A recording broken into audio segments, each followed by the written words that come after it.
Magandang gabi. Tuman tayo sa ating isa namang pagbablog. And pagbati lang pala sa ating mga araw ng mga puso ngayon. Ayan, binabati ko po sila ng Happy Valentine's Day. Ayan guys. Ngayon nga lang ay wala tayong kadate. Kasi nga busy. Pero okay lang naman sa akin kahit na busy tayo at wala tayong kadate. At least naging masaya ang araw natin nito. At kahit man pagod sa trabaho at nagpapasalamat din tayo. At natapos na din sa gawain.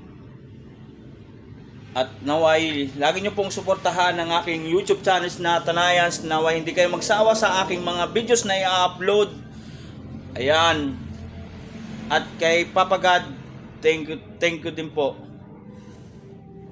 Na lagi po nandyan siya. Bantay lang po sa atin. Ayan, thank you po. And God bless you all guys. And happy Valentine's Day po ulit. Thank you.